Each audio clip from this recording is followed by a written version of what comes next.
김선희의 삶은 멈춰버린 시계처럼 고요했다.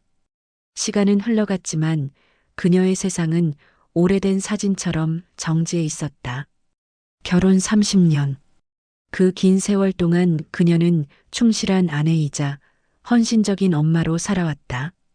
자신을 희생하고 가족을 위해 헌신하는 것이 미덕이라 배웠고 그렇게 살아왔다. 하지만 그 결과는 고요하고 무색무취한 존재감이었다.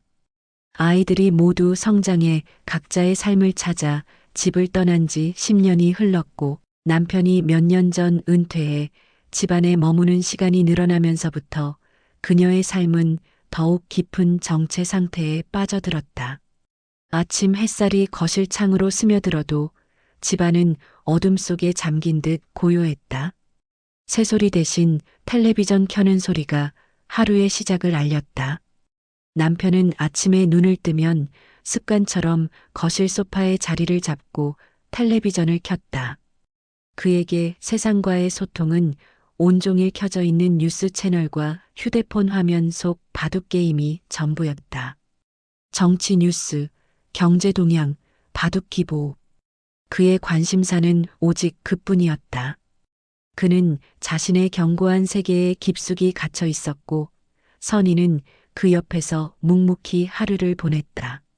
먼지 한 톨 없이 깨끗하게 정리된 집안일, 늘 제 시간에 맞춰 차려지는 밥과 반찬, 그렇게 반복되는 일상 속에서 그녀는 자신이 점차 투명해지는 기분을 느꼈다. 마치 존재하지만 아무도 알아채지 못하는 공기처럼 그녀의 존재감은 희미해져 갔다. 식탁에 마주 앉아 밥을 먹을 때도 남편의 시선은 늘 텔레비전에 머물러 있었다. 간혹 그녀를 향해 던지는 말은 마치 오래된 습관처럼 정돈되고 무미건조했다. 오늘 반찬 괜찮아요? 새롭게 양념을 좀 바꿔봤는데. 선희는 작은 기대를 담아 물었다. 새로운 시도, 작은 변화에 대한 남편의 반응을 듣고 싶었다. 오랜만에 느껴보는 미세한 떨림이었다. 응. 잘 먹고 있어. 고마워. 그의 대답은 언제나 그랬듯 짧고 간결했다. 칭찬인지 그저 의례적인 대답인지 알 수 없는 모호한 말이었다. 그의 시선은 여전히 텔레비전 화면 속에서 움직이는 바둑 기보에 고정되어 있었다. 그가 젓가락을 움직이는 소리 외에는 어떤 감정의 기척도 느껴지지 않았다. 날씨가 많이 추워졌네요. 이제 코트 꺼내야 할까 봐요. 선희는 이번엔 날씨 이야기를 꺼내며 그의 주의를 끌어보려 했다. 작은 시도, 작은 몸부림이었다. 하지만 그의 대답은 예상에서 벗어나지 않았다. 그러게. 당신도 옷 따뜻하게 입고 다녀. 감기 걸리면 고생이야.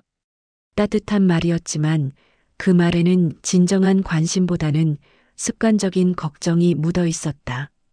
그는 여전히 텔레비전에서 눈을 떼지 않았다. 그의 따뜻한 말과 무관심한 시선 사이의 괴리감이 선희의 가슴에 작은 균열을 만들었다. 그녀는 그 균열 속으로 자신의 외로움이 스며드는 것을 느꼈다. 30년 동안 이어진 결혼 생활에서 그들의 대화는 더 이상 감정을 담지 못했다. 서로의 안부를 묻고 일상을 공유하는 행위는 있었지만 그 속에 진정한 마음의 교류는 없었다. 선희는 남편의 입에서 나오는 말이 자신의 존재를 확인하는 행위가 아니라 그저 공기를 가르는 소리에 불과하다는 것을 깨달았다. 그는 곁에 있었지만 그녀의 마음 속에는 늘 혼자라는 외로움이 자리했다. 거대한 빈 공간처럼 그 외로움은 그녀를 갉아먹었다. 생일이면 어김없이 케이크를 사왔고 기념일에는 꽃을 건넸지만 그 다정함은 오래된 의뢰처럼 느껴질 뿐이었다.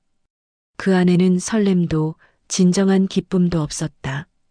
마치 매년 반복되는 계절처럼 정해진 수순을 따르는 무감각한 행위였다. 선물 상자를 열어보아도 꽃의 향기를 맡아도 그녀의 마음은 여전히 공허했다. 선희는 거울을 볼 때마다 낯선 얼굴을 마주했다. 생기 없는 눈동자, 굳게 담은 입술, 그리고 세월의 흔적과 함께 깊어진 주름들. 그녀는 자신이 더 이상 누군가의 아내나 엄마가 아닌 그저 존재하기 위해 존재하는 유령 같았다. 그녀의 이름 김선희는 마치 오래된 책갈피처럼 이 집안 어디엔가 끼워져 있지만 아무도 펼쳐보지 않는 이름이었다. 그녀의 꿈, 욕망, 그리고 내면에 숨겨진 수많은 이야기들은 마치 깊은 우물 속에 갇힌 듯 세상 밖으로 나올 기회조차 얻지 못했다. 그녀는 자신의 존재가 점점 소멸되어 가는 것을 느꼈다. 어느 날 오후 선희는 베란다 창가에 앉아 쏟아지는 가을 햇살을 바라봤다. 따뜻한 햇살이 얼굴에 닿았지만 마음은 차가운 돌덩이처럼 단단했다. 창밖으로 보이는 아파트 단지의 풍경은 평화로웠지만 그녀의 마음은 폭풍 전야처럼 고요했다. 저 많은 사람들 속에서 자신만이 홀로 동떨어져 있는 듯했다. 이대로 늙어버리는 건 아닐까? 이대로 아무런 의미 없이 그저 시간의 흐름 속에 몸을 맡긴 채 소멸해버리는 건 아닐까? 잊고 지냈던 불안감이 거대한 파도처럼 밀려와 그녀의 가슴을 짓눌렀다. 숨쉬기조차 힘든 갑갑함이 그녀를 덮쳤다. 그때 휴대폰에 진동이 울렸다. 동네 문화센터에서 보낸 가을 학기 수강생 모집 문자였다. 시니어 글쓰기 교실. 선희는 망설였다. 평생 글을 써본 적도 누군가에게 자신의 이야기를 들려줄 용기도 없었다. 그녀의 삶은 너무나 평범했고 특별할 것 없는 일상이었다. 과연 어떤 이야기를 쓸 수 있을까? 자신의 메마른 내면에서 글자들을 끄집어낼 수 있을까? 두려움과 망설임이 그녀를 붙잡았다. 새로운 것에 도전하는 것에 대한 막연한 공포가 그녀의 발목을 잡았다. 하지만 그 순간 그녀의 마음 깊은 곳에서 미세한 떨림이 시작되었다. 지금이 아니면 안 될 것 같아. 강한 충동이 그녀를 사로잡았다. 마치 거미줄에 걸린 나비처럼 그녀의 존재는 이 좁은 집안에 갇혀 있었다. 이대로 죽어가는 것보다는 작은 날갯짓이라도 해봐야 하지 않을까? 새로운 것을 시도하지 않으면 이 잿빛 삶은 영원히 계속될 것이라는 예감이 그녀를 움직였다. 선희는 무언가에 홀린 듯 망설임 없이 수강 신청 버튼을 눌렀다. 떨리는 손가락으로 휴대폰 화면을 눌렀다. 어쩌면 이 무료하고 무미건조한 삶에 작은 파문을 일으킬 수 있을지도 모른다는 막연한 기대를 품으면서 그것은 그녀의 삶에 던져진 작은 돌멩이였다. 그 돌멩이가 어떤 파장을 일으킬지 알 수 없었지만 적어도 고요했던 연못에 잔잔한 물결이라도 만들 수 있으리라는 희망이 그녀를 이끌었다. 작은 희망의 불씨가 그녀의 마음속에 피어올랐다. 그날 밤 그녀는 30년 만에 처음으로 남편에게 말하지 않은 비밀을 만들었다. 잠자리에 들었지만 잠은 오지 않았다. 그녀의 심장은 미세하게 떨리고 있었다. 그 떨림은 낯선 설렘이기도 했고 동시에 알 수 없는 불안감이기도 했다. 하지만 그녀는 그 떨림을 외면할 수 없었다. 이 작은 비밀이 그녀의 삶에 어떤 변화를 가져올지 선희는 두렵지만 한편으로는 기대에 부풀어 있었다. 그녀는 자신이 새로운 길의 초입에 서 있다는 것을 직감했다. 문화센터로 향하는 발걸음은 어색하고 무거웠다. 30년 만에 처음으로 나를 위해 나서는 길이었다. 그녀의 발은 아스팔트 바닥에 굳게 달라붙는 듯했고 어깨는 잔뜩 웅크러들어 있었다. 버스 창밖으로 스쳐 지나가는 풍경들은 선희에게 낯설게 느껴졌다. 늘 오가던 익숙한 길이었지만 문화센터라는 목적지를 향하는 그녀의 마음은 마치 미지의 세계로 떠나는 여행자 같았다. 심장이 조심스럽게 그러나 규칙적으로 두근거렸다. 긴장과 설렘이 뒤섞인 오묘한 감정이었다. 강의실 문을 열자 낯선 사람들의 웅성거리는 소리가 쏟아져 나왔다. 20명 남짓한 중년의 수강생들이 이미 자리에 앉아 서로의 얼굴을 살피거나 가벼운 인사를 나누고 있었다. 그들 모두에게서는 선의가 잃어버린 듯한 희미한 활기가 느껴졌다. 선의는 그들의 활기찬 모습에 왠지 모를 위축감을 느꼈다. 마치 혼자만 색을 잃은 그림처럼 느껴졌다. 그녀는 주저하는 발걸음으로 교실 맨 뒷자리에 조용히 앉았다. 창가 옆에 빈자리, 누구의 시선도 닿지 않는 외딴섬 같은 곳이었다. 젊은 강사는 환한 미소로 인사를 건넸다. 안녕하세요, 여러분. 내 삶의 이야기, 글쓰기 강사 김민지입니다. 그녀의 밝고 활기찬 목소리는 교실 안의 어색한 분위기를 조금이나마 부드럽게 만들었다. 강사는 간단한 자기소개를 마치고 수강생들에게도 각자 간단한 자기소개와 함께 글쓰기 모임에 참여하게 된 계기를 이야기해달라고 요청했다. 앞자리부터 차례로 자기소개가 이어졌다. 아이가 대학 가서요. 은퇴하고 심심해서요. 버킷리스트 중에 하나였어요. 각자의 이유들은 선의의 것과 크게 다르지 않았다. 하지만 그들의 목소리에는 희미하지만 기대감이 서려 있었다. 선의는 자신의 차례가 올까봐 불안했다. 무슨 말을 해야 할까? 그냥 심심해서요라고 말하기엔 자신의 마음속 외로움이 너무 깊었다. 남편이 너무 무심해서요라고 말하기엔 너무 솔직하고 부끄러웠다.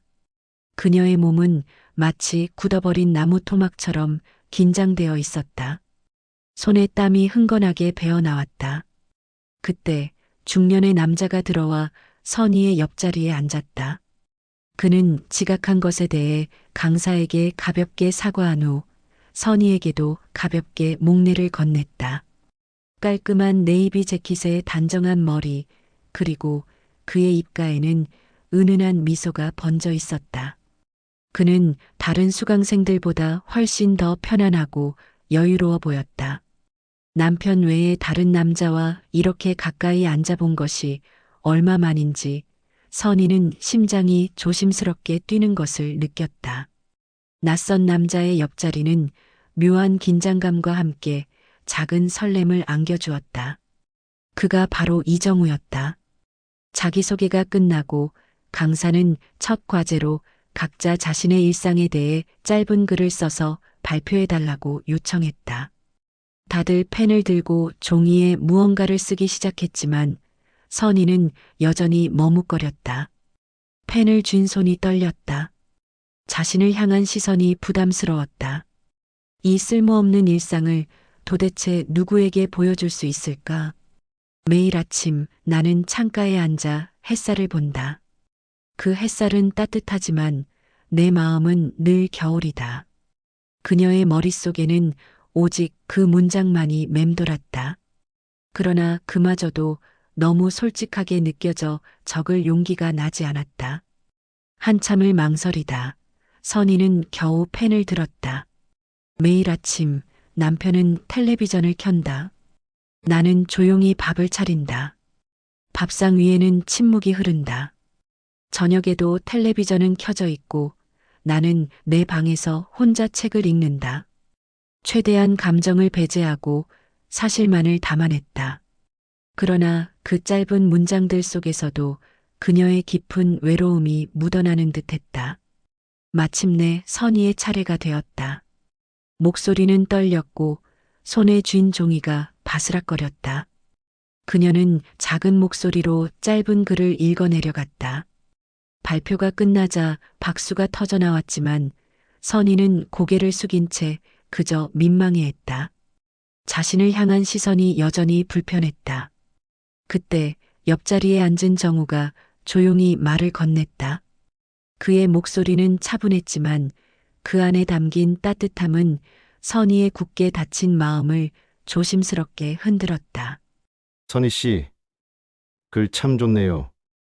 그의 눈빛은 흔들림 없이 그녀를 향하고 있었다. 네, 아니요, 그냥 끄적인 건데 별 내용도 없고요. 선희는 당황하며 손사래를 쳤다. 자신의 글이 이렇게 솔직하게 평가받을 줄은 몰랐다. 정우, 아닙니다. 다른 분들의 글은 많은 말을 하려고 애쓴 것 같았는데 선희 씨 글은 마치 맑은 연못 같아요.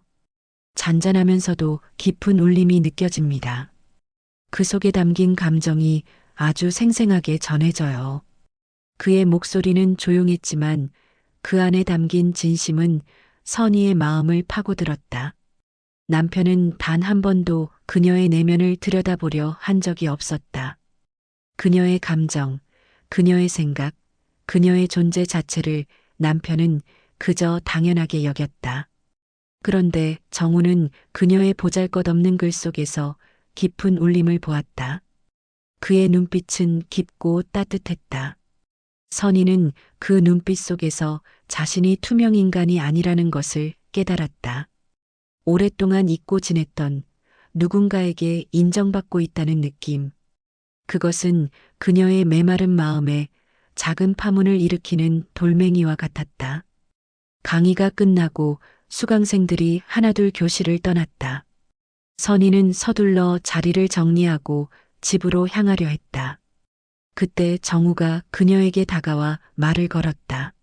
선희 씨, 혹시 괜찮으시면 차 한 잔 같이 하실까요? 글에 대해 이야기를 좀 더 나누고 싶어서요. 그의 목소리는 여전히 부드러웠다. 선희는 망설였다. 남편이 기다리는 집으로 바로 가야 한다는 의무감과 낯선 남자와 단둘이 차를 마시는 것이 과연 옳은 일인지에 대한 망설임이 그녀를 붙잡았다. 하지만 정우의 눈빛 속에서 그녀는 거절할 수 없는 따뜻함을 느꼈다. 그에게서 느껴지는 순수한 호의에 그녀의 마음은 조금씩 녹아내렸다. 네, 좋아요. 그녀는 자신도 모르게 고개를 끄덕였다. 그녀의 입에서 나온 대답에 선희 자신조차 놀랐다. 문화센터 근처의 작은 카페에서 그들은 차를 마셨다. 정우는 선희의 글뿐만 아니라 그녀의 평범한 일상에 대해서도 진심으로 질문하고 귀 기울여 주었다. 그는 자신의 이야기도 조금씩 풀어놓았다. 자신 또한 은퇴 후 외로움을 느끼며 글쓰기 모임을 통해 삶의 활력을 찾고 있다는 이야기였다. 그의 솔직한 고백에 선희는 왠지 모를 동질감을 느꼈다. 선희 씨는 참 섬세한 분 같아요. 그래서도 그렇고, 말씀에서도 그렇고, 제가요? 저는 그냥 평범한 아줌마인데요, 뭘. 선희는 쑥스러워하며 웃었다. 평범함 속에 숨겨진 특별함이 더 아름다운 법이죠. 그의 말은 선희의 가슴속 깊이 스며들었다. 그날 집으로 돌아오는 길은 문화센터로 향하던 길과는 전혀 달랐다. 발걸음이 가벼웠고 얼굴에는 희미한 미소가 번졌다. 남편의 무심한 일상으로 돌아가는 길이었지만 선희의 마음속에는 정우라는 이름의 작은 불씨가 피어오르고 있었다. 그것은 그녀의 메마른 삶에 찾아온 예상치 못한 작은 파문이었다. 그녀는 그날 밤 잠자리에 들기 전 거울 속 자신의 얼굴을 물끄러미 바라봤다. 생기 없던 눈동자에는 희미한 빛이 돌고 있었다. 낯선 감정 하지만 싫지 않은 감정이었다. 문화센터 수업이 있는 날이면 선희의 발걸음은 더 이상 회색빛 일상으로 향하는 의무적인 움직임이 아니었다.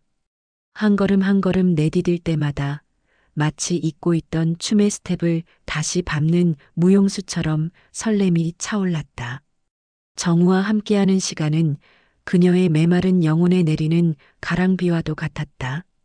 비에 젖은 흙이 생명의 냄새를 풍기듯 그녀의 존재 역시 그와의 만남 속에서 잊고 있던 향기를 되찾기 시작했다. 그와의 대화는 단순한 말의 나열이 아니었다.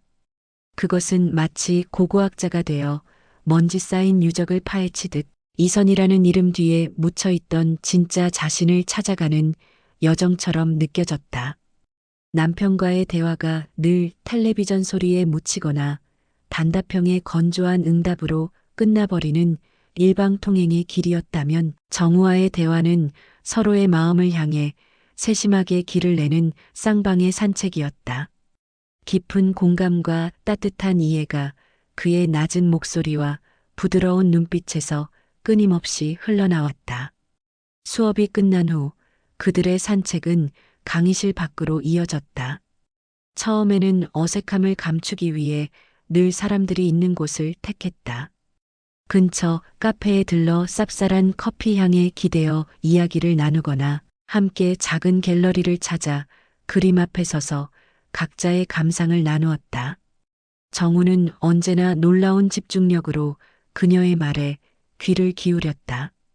선희가 무심코 흘리듯 젊은 시절 챗 베이커의 트럼펫 소리를 좋아했다고 언급하자 정우는 다음 만남에서 낡은 LP판에서 흘러나올 법한 깊은 음색의 재즈 플레이리스트를 준비해 와 그녀의 귀에 이어폰을 꽂아주었다.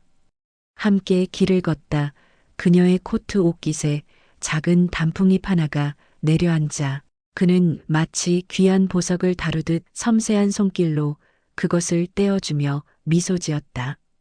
지난 30년간 남편이 무심코 혹은 의도적으로 놓쳐버렸던 그 모든 사소한 순간들.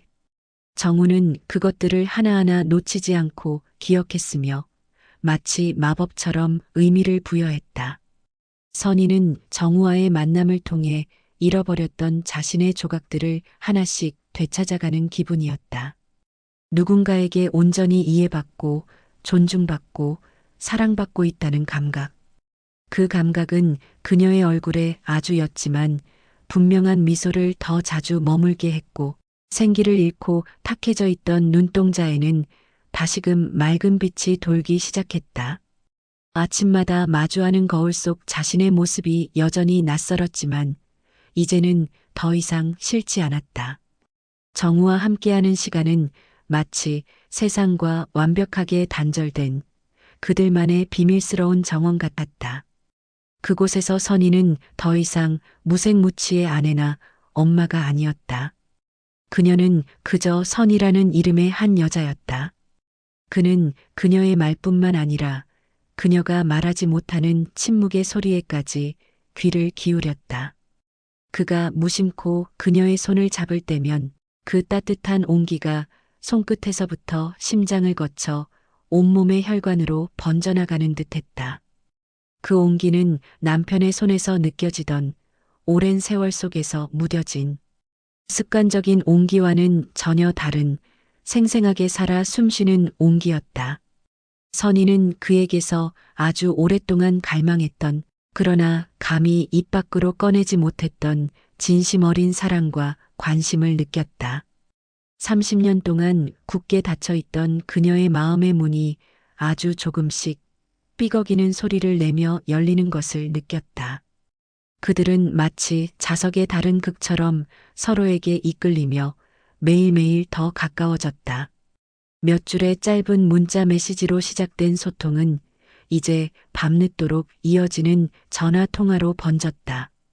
수화기 너머로 들려오는 그의 나직한 목소리를 들을 때마다 선희의 이성은 위태롭게 흔들렸고 감정의 추는 걷잡을 수 없이 그에게로 기울었다.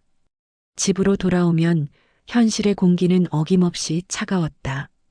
남편은 여전히 텔레비전 속 세상에 빠져 있었고 아내의 얼굴에 피어난 작은 변화들을 전혀 눈치채지 못했다. 혹은 애써 눈치채지 않으려 노력하는 것처럼 보이기도 했다.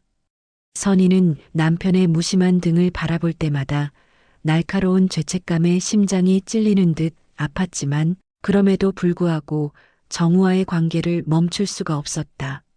정우는 그녀의 잿빛 인생에 수십 년 만에 찾아온 유일한 빛이었고 그녀는 나방처럼 그 빛을 향해 몸을 던지고 싶었다. 어느 비 오는 날 오후였다. 세상의 모든 소음이 빗소리에 잠겨 유난히 고요했던 그날 정우는 조심스럽게 선희를 자신의 작업실로 초대했다. 그곳은 그의 영혼이 고스란히 담긴 누구에게도 쉽게 허락하지 않는 비밀의 공간이었다. 낡은 상가 건물의 꼭대기층에 위치한 그의 작업실 문을 열자 캔버스 유화물감의 짙은 냄새와 갓 내린 커피 향이 뒤섞여 묘한 분위기를 자아냈다. 창밖으로는 세찬 빗줄기가 창문을 리드미클리 두드리고 있었고 실내는 아늑하고 고즈넉한 기운으로 가득했다. 그곳에서 그들은 함께 따뜻한 커피를 마시며 깊은 이야기를 나누었다. 그들의 대화는 더 이상 일상적인 소재에 머무르지 않았다. 서로의 가장 깊은 곳에 숨겨두었던 꿈, 아물지 않은 상처, 그리고 삶의 고뇌까지 나누기 시작했다. 선희는 남편에게도 심지어 자기 자신에게도 솔직하게 인정하지 못했던 이야기들을 그에게는 마법처럼 털어놓을 수 있었다. 20살 화가를 꿈꿨지만 부모님의 반대로 접어야 했던 자신의 꿈 이야기, 아이들을 다 키우고 텅 빈 집안에 홀로 남겨졌을 때 느꼈던 극심한 공허함까지 그는 그녀의 모든 이야기에 가만히 귀 기울였고 어떤 판단이나 평가도 없이 그저 그녀의 고통과 외로움에 깊이 공감해 주었다. 한참의 침묵 끝에 정우는 조용히 자리에서 일어나 선희에게로 다가왔다. 그의 손이 조심스럽게 그녀의 손 위로 포개졌다. 그리고 그는 그녀의 눈을 아주 깊이 응시했다. 그의 눈빛은 그 어떤 흔들림도 없이 오직 선이라는 우주만을 담고 있었다. 선희 씨, 당신을 만난 후로 멈춰 있던 제 삶이 다시 시작된 것 같습니다. 이 메마르고 거친 제 일상에 당신은 제가 평생 그려보고 싶었던 가장 아름다운 꽃을 피워주었어요. 그의 진심 어린 고백에 선희는 아무 말도 할 수 없었다. 그저 뜨거운 눈물이 댐이 무너지듯 뺨을 타고 하염없이 흘러내렸다. 그 눈물은 지난 30년간 쌓여왔던 외로움과 채워지지 않던 갈망, 그리고 이제 막 주체할 수 없이 피어오르기 시작한 사랑이 한데 뒤섞인 감정의 폭발이었다. 정우는 그녀의 눈물을 부드럽게 닦아주었고 조심스럽게 그녀의 얼굴을 감쌌다. 그의 따뜻하고 부드러운 손길은 30년 만에 처음으로 느껴보는 다른 남자의 것이었다. 심장이 쿵 하고 절벽 아래로 아득하게 내려앉았다. 온몸의 세포 하나하나가 일제히 깨어나는 듯한 짜릿한 전율이 등줄기를 타고 흘렀다. 제가 이래도 괜찮으시겠습니까? 그의 목소리는 조심스러웠지만 그 질문 속에는 그녀의 마음을 확인하고 싶은 간절함과 이 선을 넘어도 되겠냐는 마지막 허락을 구하는 진중함이 담겨 있었다. 선희는 찰나의 순간 격렬하게 망설였다. 30년의 결혼 생활, 남편의 얼굴, 다 큰 아이들의 모습, 가족이라는 견고하고 신성한 울타리, 그리고 자신을 뱀처럼 칭칭 감고 있는 죄책감.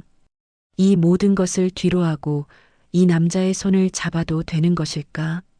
그러나 그녀의 몸은 이미 정우에게로 미세하게 기울고 있었다.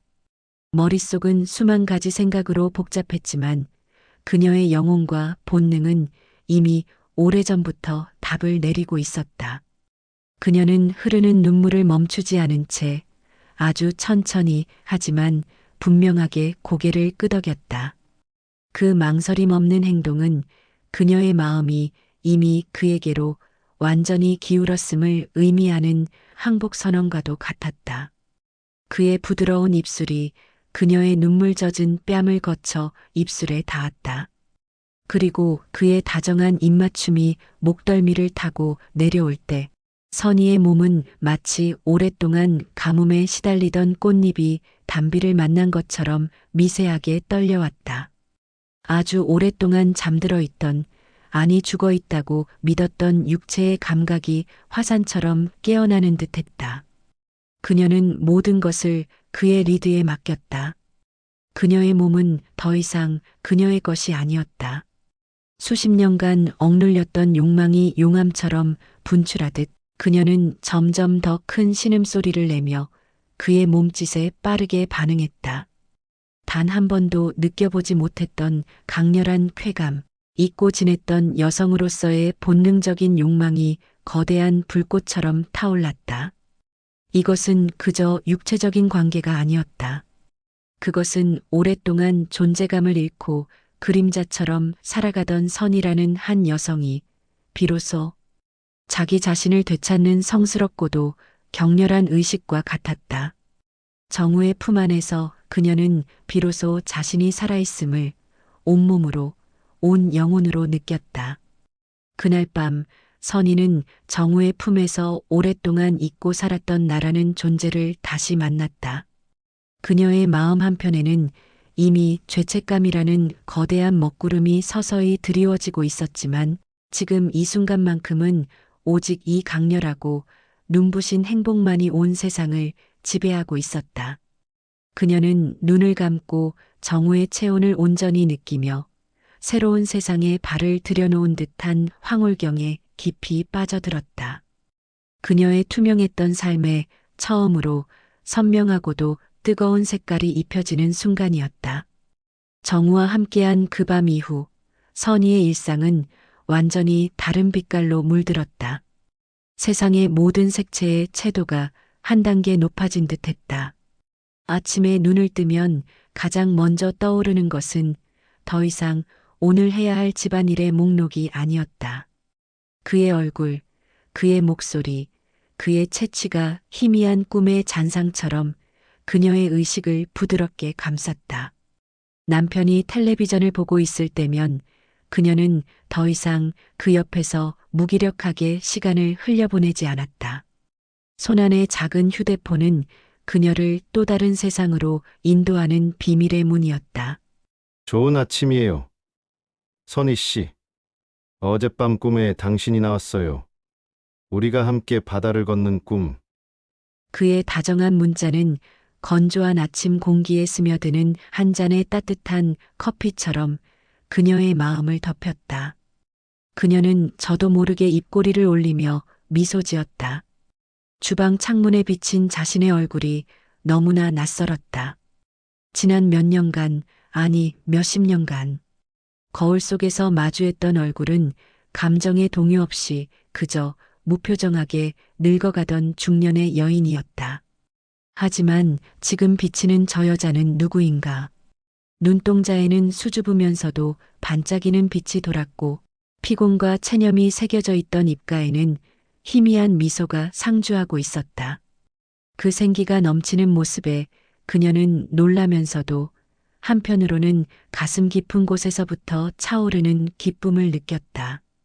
잃어버렸던 자신의 일부를 되찾은 듯한 기분이었다. 하지만 그 행복은 언제나 날카로운 유리 조각이 박힌 가시밭길을 걷는 듯했다. 빛이 강렬해질수록 그녀의 등 뒤에 드리워지는 죄책감의 그림자 또한 짙고 선명해졌다. 거짓말은 이제 그녀의 일상이 되었다. 처음에는 사소한 변명이었지만 관계가 깊어질수록 거짓말은 더욱 정교하고 대담한 서사를 필요로 했다. 나 오늘 문화센터 끝나고 미정이랑 저녁 먹고 들어가. 오랜만에 만나는 거라 좀 늦을 거야. 실제로는 존재하지 않는 약속이었다. 그녀는 남편에게 태연하게 말하고 전화를 끊은 뒤 혹시나 하는 마음에 친구 미정에게까지 문자를 보내 입을 맞췄다. 혹시 남편한테 전화 오면 나랑 저녁 먹는다고 해줘. 부탁이야. 알았어. 무슨 일인데? 라는 답장을 보며 그녀는 자신이 점점 더 깊은 수렁으로 빠져들고 있음을 느꼈다. 가슴 한구석이 죄책감으로 콕콕 쑤셔왔다. 그녀의 양심은 정우와 나누는 달콤한 순간만큼이나 격렬하게 밤마다 그녀를 채찍질했다. 남편은 그녀의 변화를 전혀 눈치채지 못하는 듯했다. 그는 여전히 정해진 시간에 밥을 먹고 소파에 앉아 텔레비전을 보고 아무 일도 없다는 듯 자신의 단단한 일상의 궤도를 충실하게 돌았다. 선희는 그런 남편의 무심함에 때로는 견딜 수 없는 화가 치밀었다. 그가 조금이라도 자신에게 관심을 가졌더라면 내 눈빛의 변화를, 내 목소리의 떨림을 알아차렸더라면 어쩌면 이런 위험한 관계는 시작조차 되지 않았을 것이라는 이기적인 생각까지 들었다. 그의 무관심이 이 모든 일탈의 원인인 것처럼 책임을 전가하고 싶었다. 하지만 그 분노와 원망의 감정들은 곧바로 수치심과 죄책감이 되어 그녀 자신에게로 돌아왔다. 결국 이 모든 것을 선택하고 행동으로 옮긴 것은 그 누구도 아닌 바로 그녀 자신이었기 때문이다. 남편은 바로 곁에 있었지만 그녀의 마음과 영혼은 늘 다른 남자, 정우에게로 향해 있었다. 선희의 일상 속 모든 감각은 이제 정우와 연결되기 시작했다. 아침에 커피를 내릴 때도 그가 좋아하던 과테말라 원두의 스모키한 향을 떠올렸고, 백화점에 들러 옷을 구경할 때도 이런 색이 그에게 어울릴까를 먼저 생각했다. 거리를 걷다가 우연히 상점 스피커에서 흘러나오는 낡은 재즈 음악 소리에도 발걸음을 멈추고 그의 얼굴을 그리워했다. 그녀의 세계는 이제 남편이 지배하는 공적인 현실과 정우와 함께하는 비밀스러운 환상, 두 개의 영역으로 완벽하게 분리되었다. 그 아슬아슬한 경계 위에서 줄타기를 하는 그녀의 하루하루는 위태로웠지만 동시에 수십 년 만에 처음으로 느껴보는 짜릿한 전율로 가득했다. 어느 맑은 날 아침, 선희는 정우와 만났다. 전날 밤 그녀는 남편에게 내일 아침 일찍 문화센터에서 특강이 잡혔다고 또 하나의 거짓말을 쌓아 올린 상태였다. 처음에는 그저 그가 추천한 갤러리 근처에서 간단하게 차 한 잔을 마시고 헤어질 생각이었다. 하지만 서로의 눈을 마주한 순간 그럴 수 없으리라는 것을 직감했다. 그들의 눈빛 속에는 서로를 향한 더 이상 숨길 수 없는 갈망이 파도처럼 일렁이고 있었다. 정우는 말없이 그녀를 자신의 작업실로 이끌었고 선희는 홀린 듯 그의 손을 잡았다. 낡은 건물의 계단을 오르는 동안 그녀의 심장은 발소리에 맞춰 격렬하게 울렸다. 마침내 작업실 문이 닫히는 순간 둔탁한 소리와 함께 세상과의 모든 연결이 끊어지는 듯했다. 창밖의 소음은 아득하게 멀어졌고 그곳은 오직 그들 둘만의 숨결과 심장박동, 소리만이 존재하는 비밀스러운 공간이 되었다. 그 순간 선희의 내면에서 무언가 단단히 닫혀있던 빗장이 풀렸다. 지난밤 그의 품에서 수동적으로 깨어났던 육체의 감각이 이제는 스스로 주인을 자처하며 그녀를 지배하기 시작했다. 이번에는 내가 리드를 했다. 첫 번째 잠자리에 강렬했던 기쁨과는 전혀 다른 차원의 감정이었다. 그때는 두려움과 설렘 속에서 그의 리드에 몸을 맡겼지만 이번에는 그녀의 내면에 아주 오랫동안 화석처럼 굳어있던 욕망이 뜨거운 용암이 되어 수면 위로 솟구쳐 올랐다. 그녀의 몸은 오랫동안 잊고 지냈던 쾌락을, 아니 단 한 번도 제대로 느껴보지 못했던 완전한 희열을 주체할 수 없이 갈망했다. 그녀는 망설임 없이 정우에게 다가섰다. 그를 벽으로 밀어붙이고 그의 셔츠 깃을 잡고 입술을 탐했다. 처음에는 놀란 듯했던 정우의 눈이 이내 깊은 욕망으로 물들며 그녀의 허리를 강하게 감싸 안았다. 그의 단단한 몸이 그녀에게 밀착되자 저항할 수 없는 불길이 두 사람 사이에서 타올랐다. 키스는 점점 더 깊고 격렬해졌다. 단순한 입맞춤이 아니었다.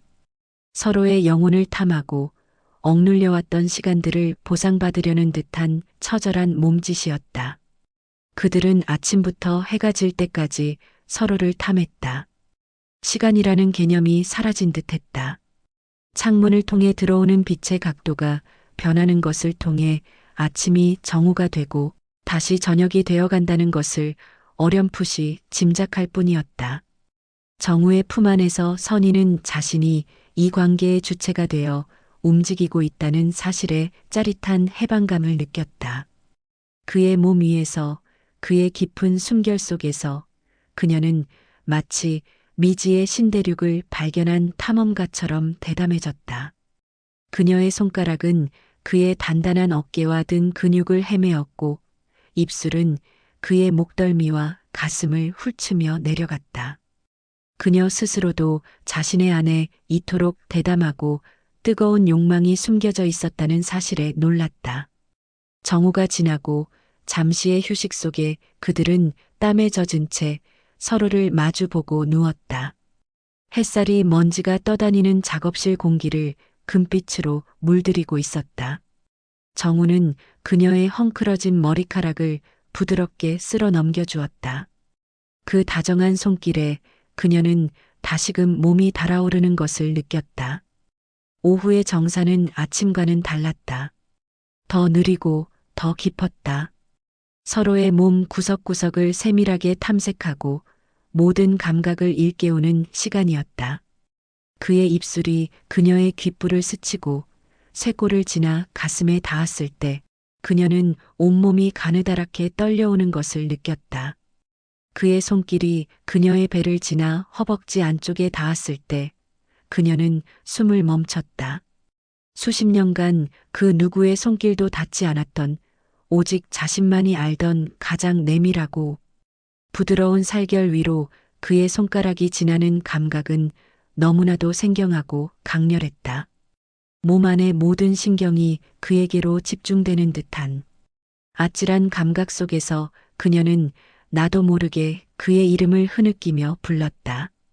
그의 손길의 시간이 점점 길어지면서 그녀 안에서 무언가 단단하게 응축되어 있던 것이 폭발할 것 같은 예감이 들었다. 그의 몸이 마침내 그녀의 몸과 하나가 되었을 때 그녀는 눈을 감았다. 그리고 그 순간 그녀는 나도 모르게 아주 큰 소리를 내지르고 있었다. 그 소리는 단순한 쾌락의 신음이 아니었다. 지난 30년간 억눌렸던 모든 슬픔과 외로움, 무시당했던 욕망과 존재 가치가 한꺼번에 터져 나오는 듯한 영혼의 절규였다. 그 절규의 끝에서 그녀는 온몸에 힘이 빠져나가며 완전한 희열과 함께 깊은 공허 속으로 떨어져 내렸다. 그러나 여러 번의 잠자리가 거듭될수록 그들의 관계는 점차 더 복잡하고 위험한 감정의 소용돌이로 변해갔다. 처음에는 순수한 기쁨과 해방감으로 시작되었지만 이제 그 강렬한 쾌락은 그보다 더 짙은 죄책감과 뒤섞여 마치 행복이라는 이름의 가시밭을 걷는 듯한 고통을 동반했다. 정우의 입맞춤이 깊어질수록 그의 손길이 몸에 닿을수록 선희는 타는 듯한 희열 속에서 동시에 영혼이 얼어붙는 듯한 끔찍한 죄책감을 느꼈다. 그녀는 이 모든 감정의 폭풍이 자신을 어디로 이끌고 갈지 알 수 없어 두려웠다. 그의 품에 안겨 그의 심장 소리를 듣고 있는 그 지극한 행복의 순간에도 문득문득 집 소파에 앉아 묵묵히 텔레비전을 보고 있을 남편의 무심한 얼굴이 환영처럼 떠올랐다. 그 환영은 그녀의 행복을 좀먹는 독버섯처럼 마음속 가장 축축한 곳에서 끈질기게 자라났다. 그녀는 해질녘 정우의 작업실을 나서며 다시 현실이라는 차갑고 단단한 벽에 부딪혔다. 집으로 향하는 길은 아침에 올 때와는 달리 발걸음이 천근만근 무거웠다. 머릿속은 정우와의 뜨거웠던 기억과 남편에 대한 죄책감으로 뒤죽박죽이 되어 있었다. 아파트 현관 비밀번호를 누르는 손가락이 미세하게 떨렸다. 문을 열고 안으로 들어서는 순간 거실에서 기계적으로 흘러나오는 텔레비전 소리가 그녀의 죄책감을 더욱 날카롭게 증폭시켰다. 어느 날 저녁 선희는 퇴근한 남편에게 평소와 다름없는 얼굴로 저녁 식사를 차려주었다. 밥을 먹는 내내 식탁에는 무거운 침묵이 흘렀다. 그 침묵은 정우와의 대화에서 느껴지던 서로의 마음을 채워주던 편안한 침묵과는 전혀 다른 무겁고 숨막히는 단절의 침묵이었다. 오늘 저녁은 좀 늦게 차렸네요. 문화센터 모임이 생각보다 길어져서요. 선희는 아무렇지 않은 척 미리 준비해둔 거짓말을 꺼냈다. 하지만 그녀의 목소리는 스스로도 느낄 수 있을 만큼 미세하게 떨리고 있었다. 괜찮아. 당신도 피곤할 텐데. 너무 무리하지 마. 그의 대답은 늘 그랬듯 다정했다. 하지만 그 다정함에는 어떤 무게도 진심도 담겨 있지 않은 듯했다. 그의 시선은 여전히 그녀의 얼굴이 아닌 식탁 너머 텔레비전 화면에 고정되어 있었다. 그의 눈빛 속에는 아내를 향한 진정한 관심이나 그녀의 미세한 변화를 감지하는 아주 작은 의심의 흔적조차 찾아볼 수 없었다. 겉으로 보이는 이 평온함과 다정함이야말로 가장 큰 기만이었다. 그들의 관계는 이미 돌이킬 수 없는 강을 건너고 있었다. 선희는 정우와의 위험하고 중독적인 행복과 남편에게 느끼는 칼날 같은 죄책감 사이에서 완전히 길을 잃은 듯 혼란스러웠다. 그녀의 마음속에는 이제 행복과 고통, 쾌락과 죄의식이 뒤섞인 거대한 감정의 폭풍이 휘몰아치고 있었다. 이 관계가 가져올 파국을 머리로는 분명히 예감하면서도 그녀는 이 지독하고 중독적인 감정의 굴레에서 벗어날 수 없었다. 밤이 되면 정우의 따뜻한 품을 미친 듯이 갈망했고, 낮이 되면 남편의 무심한 얼굴 앞에서 죄책감에 시달렸다. 그녀는 과연 이 위험한 줄타기를 언제까지 이어갈 수 있을까? 그리고 이 아슬아슬한 줄의 끝에는 과연 무엇이 기다리고 있을까? 추락일까? 아니면 또 다른 세상일까? 선희는 알 수 없었다. 오직 거대한 불안감만이 검은 파도처럼 그녀의 마음을 지배했다. 정우와의 관계가 깊어질수록 선희는 현실의 끈을 놓지 않으려 필사적으로 애썼다. 그러나 그들의 감정은 이제 사람의 의지로는 도저히 제어할 수 없는 거대한 강물이 되어 정해진 비극의 바다를 향해 걷잡을 수 없이 흘러가고 있었다. 선희는 정우를 만나는 매 순간 자신의 삶이 날카로운 칼에 의해 두 개로 완벽하게 쪼개지는 기분을 느꼈다. 하나는 남편과 아이들이라는 이름으로 30년간 쌓아 올린 고요하고 권태롭지만 단단한 현실의 삶이었다. 다른 하나는 정우와 함께하는 모든 순간이 격렬하고 뜨거워 위험하지만 살아있음을 느끼게 하는 비밀의 삶이었다. 그녀는 이 두 세계의 경계가 하루가 다르게 희미해지며 서로를 침범하고 있음을 공포스럽게 느꼈다. 슈퍼마켓에서 카트를 끌며 저녁거리를 고를 때 그녀는 남편이 좋아하는 된장찌개용 두부를 집어들다가도 문득 정우가 즐겨 먹는다는 봉골레 파스타의 재료 앞에서 한참을 서성였다. 두부의 차가운 감촉과 조개의 서늘한 감촉 사이에서 그녀는 자신이 두 개의 삶을 저울질하는 배신자임을 깨달았다. 다 큰 아들에게서 걸려온 안부 전화를 받고 그의 평범한 일상을 들으며 가슴 벅찬 모성을 느끼다가도 통화가 끝나자마자 휴대폰 화면에 떠오르는 정우의 애정 어린 메시지에 심장이 내려앉았다. 이 두 개의 사랑, 두 개의 세계를 한 몸에 담고 있는 자신이 괴물처럼 느껴졌다. 그녀의 집 안에는 어느새 정우가 좋아하던 재즈 음악이 희미하게 흘렀고 그녀의 옷차림은 남편이 아닌 그의 취향을 은연중에 따라가고 있었다. 비밀의 삶이 현실의 삶을 야금야금 좀먹고 있었다. 어느 늦은 오후 그들은 늘 만나던 작업실이 아닌 인적이 드문 강변에 차를 세우고 함께 지는 노을을 바라보고 있었다. 강물이 온통 붉은 빛으로 물드는 그 비현실적인 풍경 속에서 정우는 조심스럽게 선희의 손을 잡고 그녀의 눈을 깊이 응시했다. 그는 더 이상 자신의 감정을 에둘러 표현하거나 숨기지 않았다. 선희 씨, 당신을 만난 후로 제 멈춰 있던 삶이 다시 시작된 것 같습니다. 회색빛이었던 세상에 당신이 들어와 모든 것에 색깔을 입혀주었어요. 그의 목소리는 노을빛처럼 부드럽고도 애틋했다. 그는 그녀의 손을 더욱 힘주어 잡았다.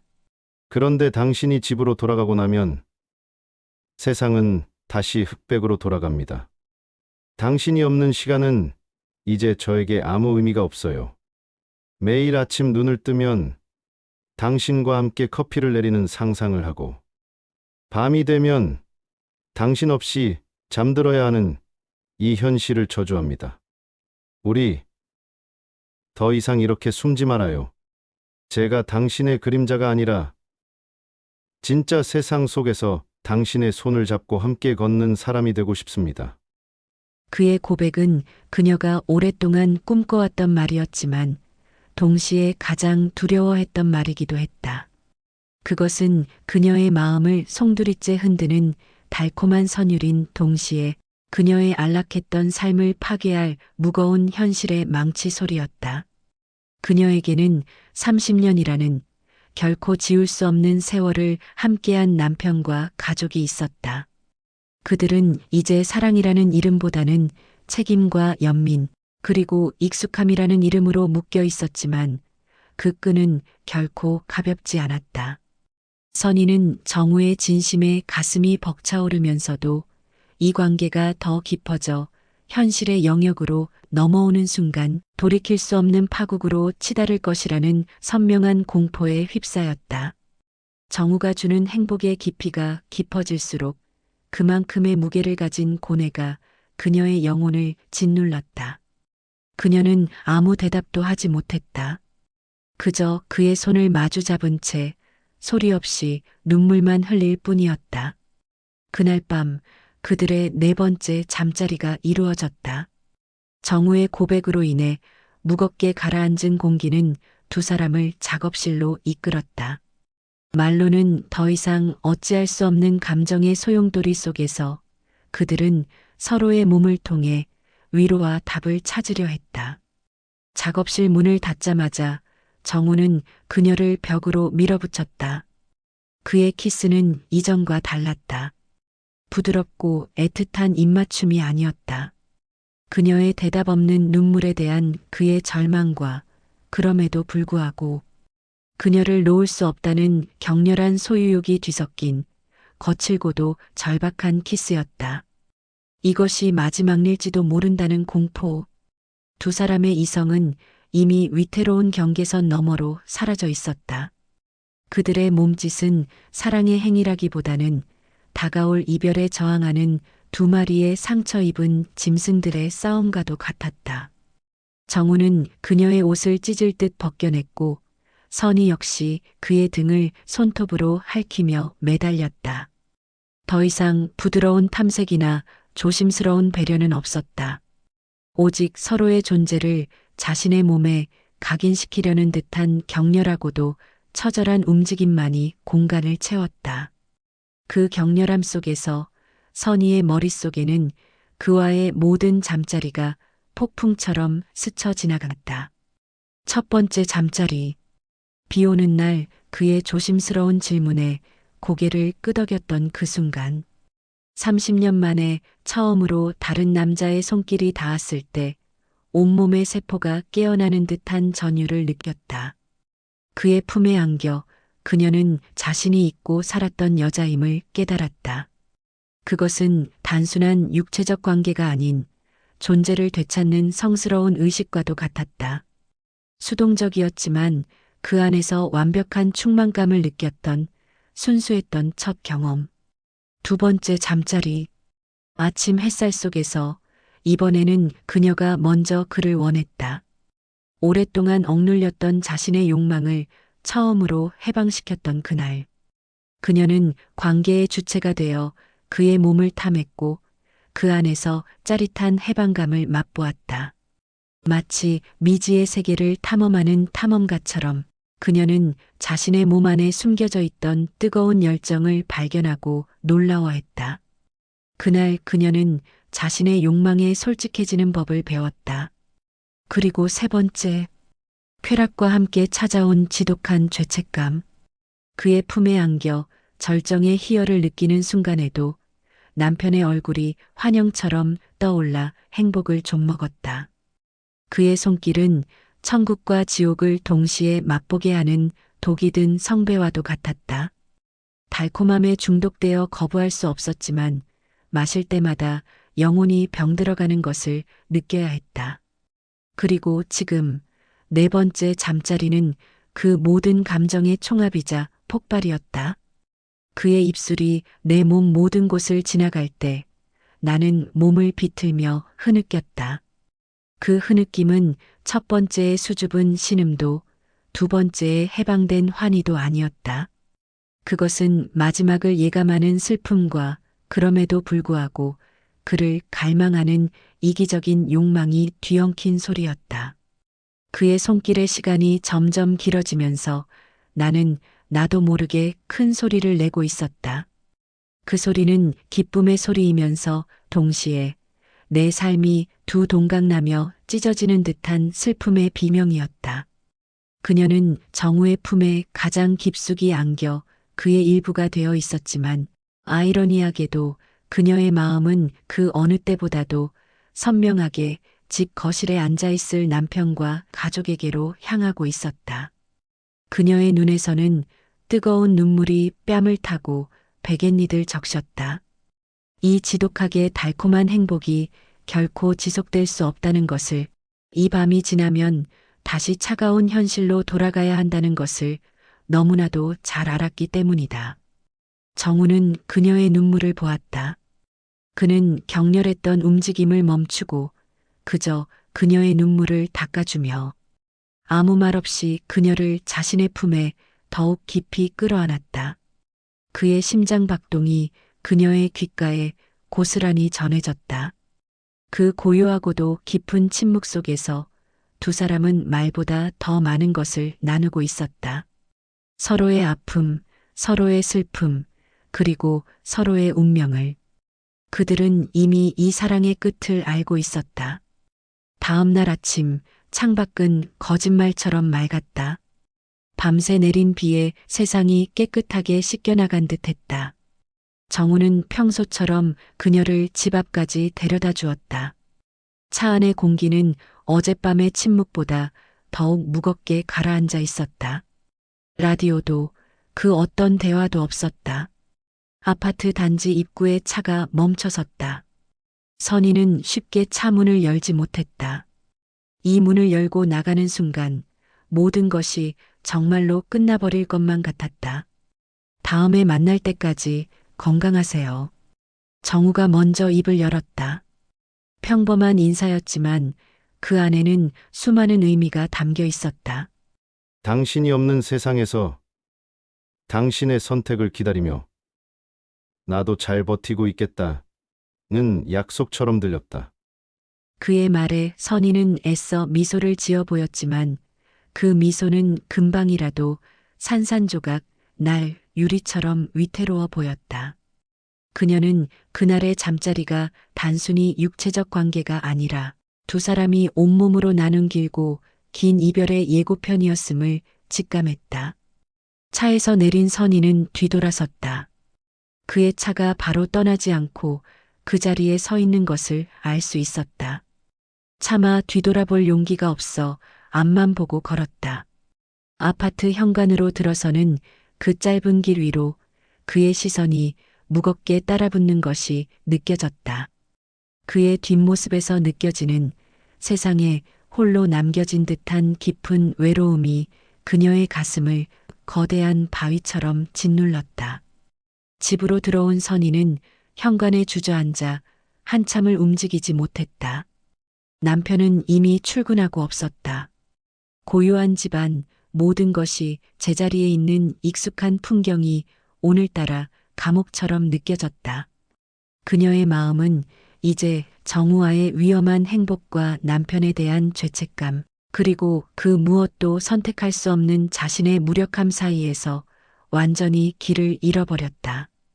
이 거대한 감정의 폭풍 속에서 그녀는 어떤 선택을 해야 할지, 아니 어떤 선택을 할 수 있기나 한 것인지 도무지 알 수 없었다.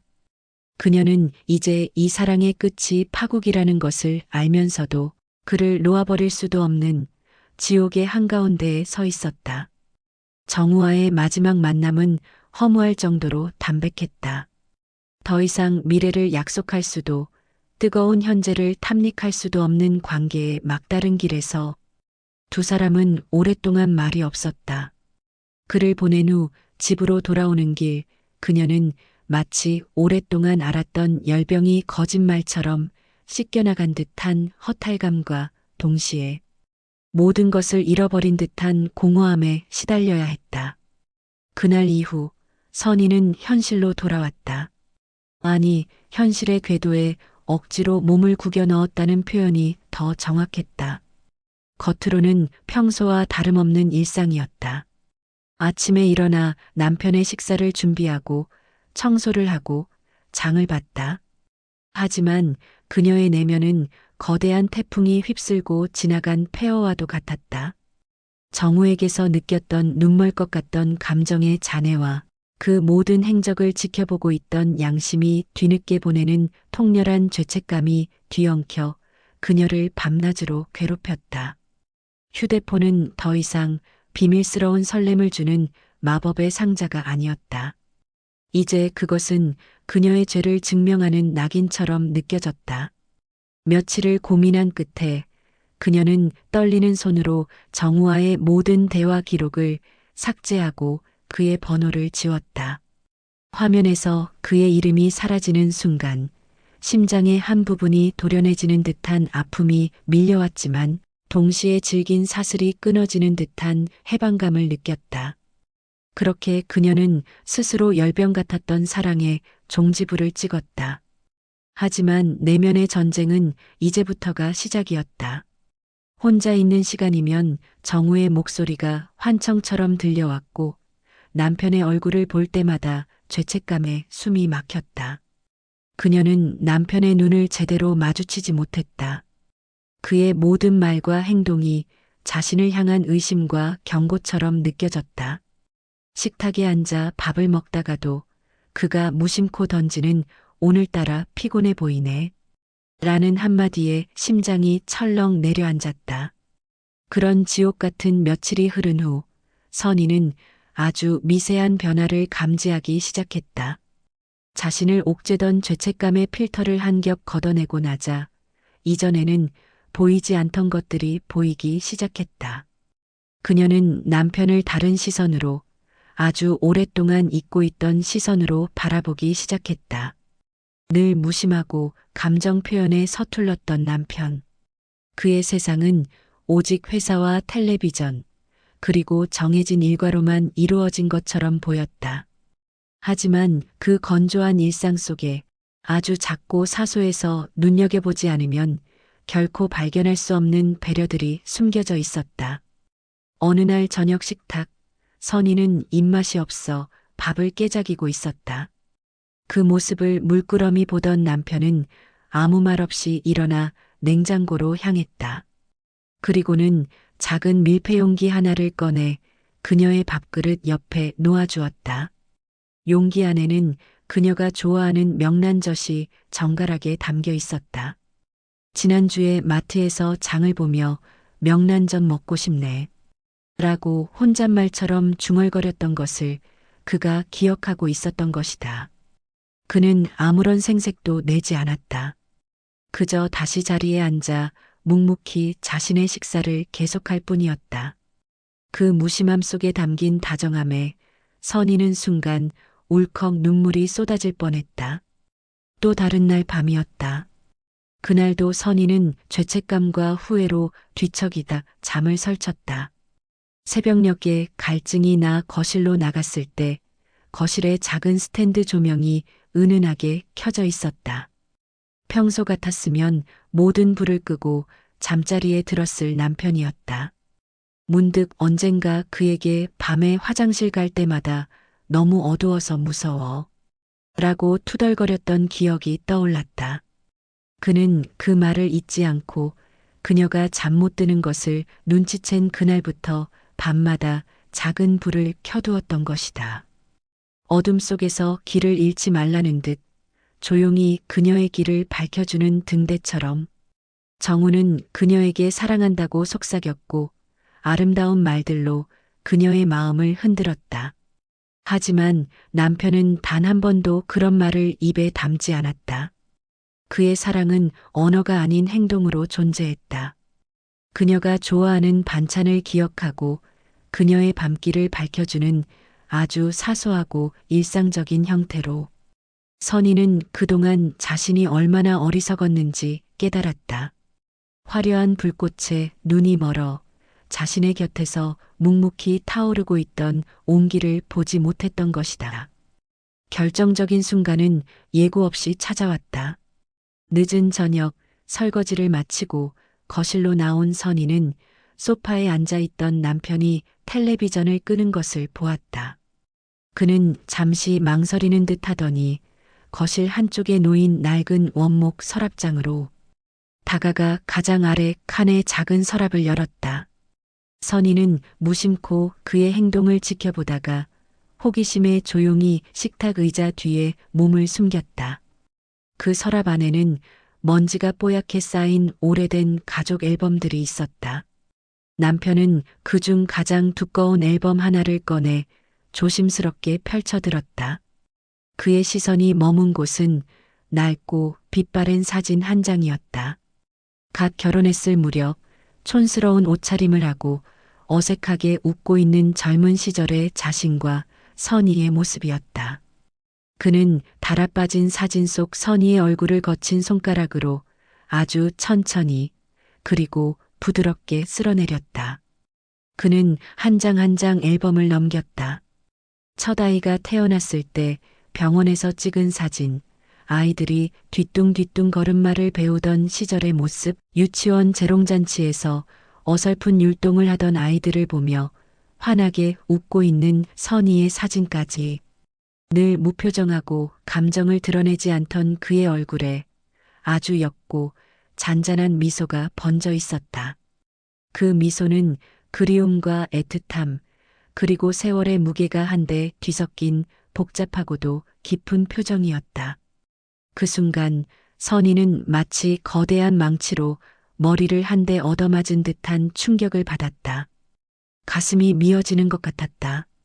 그녀가 정우와의 미래를 즐기며 거짓된 행복에 취해 있을 때 남편은 혼자 이 낡은 앨범을 보며 지나간 시간을 그리고 그 시간 속에 함께했던 가족을 추억하고 있었던 것이다.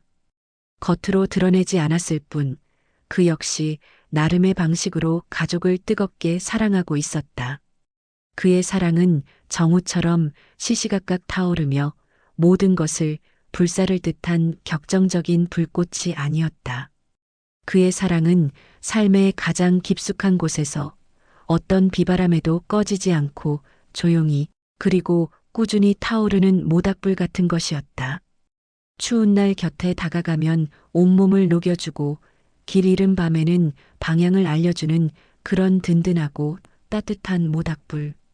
선희는 그 모닥불의 존재를 잊은 채 한순간의 불장난에 모든 것을 걸 뻔했다. 눈물이 뺨을 타고 흘러내렸다. 후회와 미안함, 그리고 뒤늦게 깨달은 그의 사랑에 대한 고마움이 뒤섞인 눈물이었다. 그날 밤 선희는 아주 오랜만에 용기를 내었다. 침대에 먼저 누워 천장을 보고 있던 남편의 곁으로 다가가 조용히 누웠다. 둘 사이에는 여전히 어색함과 긴장감이 감도는 침묵이 흘렀다. 이전의 침묵이 단절과 무관심의 상징이었다면 오늘의 침묵은 무언가 다른 의미를 품고 있었다. 선희는 떨리는 숨을 가다듬고 그의 손을 향해 자신의 손을 뻗었다. 마침내 그녀의 손가락이 그의 손등에 닿았을 때 남편은 살짝 놀란 듯 움찔했다. 선희는 물러서지 않고 그의 손을 부드럽게 감싸쥐었다. 평생 노동으로 다져진 남편의 손은 거칠고 투박했다. 하지만 그 안에 담긴 온기는 그녀가 아주 오랫동안 잊고 지냈던 세상에서 가장 편안하고 익숙한 평화였다. 5번째이자 마지막 잠자리. 그것은 정우와의 것이 아니었다. 그것은 집으로 돌아오는 길, 남편에게로, 그리고 진정한 자신에게로 돌아오는 길이었다. 선희는 조심스럽게 몸을 일으켜 남편에게 입을 맞췄다. 그의 입술에서는 옅은 스킨 향과 함께 그가 살아온 세월의 맛이 느껴졌다. 그 순간 기묘하게도 지난 모든 경험들이 파노라마처럼 그녀의 내면을 스치고 지나갔다. 정우와 첫 번째 잠자리에서 느꼈던 온몸의 세포가 깨어나는 듯한 강렬한 기쁨과 두 번째 잠자리에서 자신이 관계를 이끌며 느꼈던 주체적인 해방감. 그 모든 감각들이 응축되어 그녀의 안에서 되살아나는 것을 느꼈다. 정우가 그녀에게 가르쳐 준 것은 금지된 쾌락이 아니라 자기 자신의 욕망에 솔직해지는 법이었다. 그리고 이제 그녀는 그 방법을 남편과의 관계를 회복하는 데 사용하고 있었다. 남편은 그녀의 갑작스럽고 적극적인 변화에 놀란 듯 했지만 이내 저항 없이 그녀의 리드를 따랐다. 그의 반응은 서툴렀지만 진실했다. 한때 그녀를 혼란에 빠뜨렸던 격정적인 감정의 파도들이 다시 한번 그녀를 덮쳤다. 하지만 이제 그녀를 지배하는 것은 맹목적인 욕망이나 쾌락이 아니었다. 정우와의 세 번째, 네 번째 만남에서 느꼈던 끔찍한 죄책감과 자기 혐오, 그리고 모든 것이 끝날지도 모른다는 불안감은 이제 흔적도 없이 사라져 있었다. 그 자리에는 깊고 충만한 안도감과 진정한 의미의 사랑이 자리했다. 그녀는 남편의 품 안에서 온전한 사랑을 느끼고 있었다. 이것은 도피도 탐닉도 아니었다. 이것은 귀환이었다. 그의 품은 정우처럼 뜨겁지는 않았지만 세상 그 무엇보다 편안하고 익숙했다. 바로 그녀가 있어야 할 단 하나의 자리였다. 그날 밤 두 사람은 잃어버렸던 서로의 온기를 되찾았다. 육체의 대화 속에서 그들은 말보다 더 깊은 용서와 화해를 나누었다.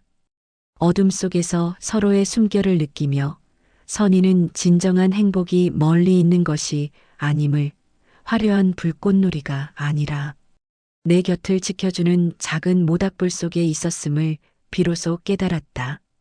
창밖으로 새벽의 여명이 밝아오고 있었다. 길고 어두웠던 밤이 지나고 마침내 그녀의 세상에도 아침이 오고 있었다. 남편의 품에서 맞이한 아침 이후 선희의 마음을 휘젓던 거대한 폭풍은 거짓말처럼 잦아들고 있었다. 세상은 고요했고 그 고요함 속에서 그녀는 아주 오랜만에 자신의 숨소리를 제대로 들을 수 있었다. 더 이상 지독한 죄책감에 시달리며 잠 못 이루거나 두 개의 세상 사이에서 길을 잃고 혼란스러워하지 않았다. 그녀의 내면에는 단단하고 투명한 어떤 깨달음이 자리 잡기 시작했다. 정우와의 만남은 그녀의 잿빛 일상에 떨어진 하나의 불꽃이었다. 그 불꽃은 그녀의 메마른 영혼에 불을 붙여 새로운 생기를 불어넣어 주었고 잊고 있던 생의 감각을 일깨웠다. 하지만 그 격렬했던 불꽃놀이가 끝난 잔해 속에서 그녀는 자신이 진정으로 원했던 것이 무엇인지, 자신이 그토록 찾아 헤매던 행복의 실체가 어디에 있었는지 비로소 깨닫게 되었다. 그녀가 원했던 것은 짜릿한 일탈이나 뜨거운 욕망이 아니었다. 그녀는 그저 이선이라는 자기 자신으로 온전히 서고 싶었을 뿐이다. 누군가의 아내, 누군가의 엄마라는 이름표 뒤에 가려져 있던 자신의 진짜 얼굴을 찾고 싶었다. 정우는 그 얼굴을 비춰주는 거울과도 같은 존재였다. 그를 통해 그녀는 자신이 여전히 사랑받고 싶어하고 웃을 수 있고 뜨거워질 수 있는 사람이라는 것을 확인했다. 그가 그녀에게 찾아준 행복은 사실 외부에서 온 신기루가 아니었다. 그것은 아주 오랫동안 방치되어 먼지가 뽀얗게 쌓여 있던 그녀. 자신의 내면 가장 깊숙한 곳에 묻혀 있던 보석이었다. 정우는 그 보석을 꺼내 닦아주었을 뿐 보석의 주인은 처음부터 그녀 자신이었다. 이제 그 보석을 제자리에 원래 있어야 할 곳에 가져다 놓아야 할 때가 왔음을 직감했다. 이 관계에 명확하고도 정중한 종지부를 찍어야만 했다. 그것은 정우를 위한 예의이자 남편에게 돌아온 자신에 대한 마지막 의무였다. 그녀는 며칠을 망설인 끝에 그에게 마지막 만남을 제안하는 문자를 보냈다. 손가락이 미세하게 떨렸지만 마음은 이상할 정도로 차분했다. 약속 장소로 향하는 길, 선희는 창밖으로 스쳐 지나가는 풍경을 멍하니 바라보았다. 그와의 추억이 깃든 장소들이 파노라마처럼 펼쳐졌다. 처음 어색하게 커피를 마셨던 카페, 함께 그림을 보았던 작은 갤러리, 그리고 그들의 비밀이 시작되었던 그의 작업실이 있는 낡은 상가 건물. 그 모든 공간들이 이제는 아련한 슬픔이 담긴 과거의 풍경이 되어 그녀에게서 멀어지고 있었다. 선희는 마지막 만남의 장소로 더 이상 그의 익숙한 작업실이나 은밀한 차 안이 아닌 주말 오후의 한적한 공원을 택했다. 아이들의 웃음소리가 멀리서 들려오고 단풍잎이 하나둘 떨어져 내리는 모든 것이 투명하게 공개된 장소. 그곳은 그들의 관계가 시작되었던 비밀스러운 어둠과는 정반대의 공간이었다. 약속 장소인 공원 벤치에 먼저 도착한 선희는 천천히 숨을 골랐다. 가을바람이 제법 차가웠지만 이상하게도 마음은 평온했다. 그녀는 이곳에서 그에게 무슨 말을 해야 할지, 어떤 표정을 지어야 할지 수없이 연습했다. 하지만 막상 그가 저 멀리서 걸어오는 모습을 보자 준비했던 모든 말들이 하얗게 흩어지는 것을 느꼈다. 그는 평소처럼 편안한 옷차림이었지만 그녀를 향해 걸어오는 그의 발걸음에서는 어딘지 모를 무게감이 느껴졌다. 그녀의 앞에 선 정우는 아무 말 없이 그녀의 옆에 앉았다. 그의 차분하고 깊은 눈동자에서 그는 이미 그녀가 하려는 말을 모두 알고 있음을, 어쩌면 이 순간을 함께 준비해왔음을 엿볼 수 있었다. 한동안 두 사람 사이에는 낙엽 구르는 소리만이 전부인 침묵이 흘렀다. 먼저 침묵을 깬 것은 선이었다. 그녀는 깊게 숨을 들이쉬고 최대한 떨리지 않는 목소리로 조심스럽게 입을 열었다. 정우 씨, 당신 덕분에 제가 잊고 살았던 저를 다시 만났습니다. 제가 웃을 수 있는 사람이라는 걸, 제 안에 이렇게 뜨거운 감정이 있다는 걸 다시 깨닫게 해주었어요. 그 시간들 정말 고마워요. 진심이에요. 그녀의 목소리는 진솔했다. 그와의 관계가 잘못된 것이었다 할지라도 그를 통해 자신을 되찾은 시간까지 부정하고 싶지는 않았다. 정우는 잠시 먼 곳을 바라보았다. 그의 옆 얼굴에 짙은 가을의 그림자가 드리워졌다. 그렇게 말해주시니 기쁩니다. 선희 씨를 보면서 저도 많은 것을 배웠어요. 멈춰 있던 제 세상에 선희 씨가 들어와 잠시 동안이지만 아름다운 색을 입혀주었으니까요. 당신 덕분에 제 그림이 다시 따뜻해졌다는 이야기도 들었습니다. 그의 말은 변명이나 아쉬움의 토로가 아니었다. 함께한 시간에 대한 솔직한 고백이었다. 선희는 그의 진심에 가슴이 저며왔다. 이토록 괜찮은 사람에게 자신은 결국 상처와 이별을 선물하게 된 것이다. 하지만 이제 그만해야 할 것 같아요. 제 자리로 돌아가야 해요. 마침내 그녀가 가장 힘든 말을 내뱉었다. 공기의 흐름이 순간 멈추는 듯했다. 정우는 천천히 고개를 끄덕였다. 그는 이미 알고 있었다는 듯, 모든 것을 받아들인다는 듯 담담한 표정이었다.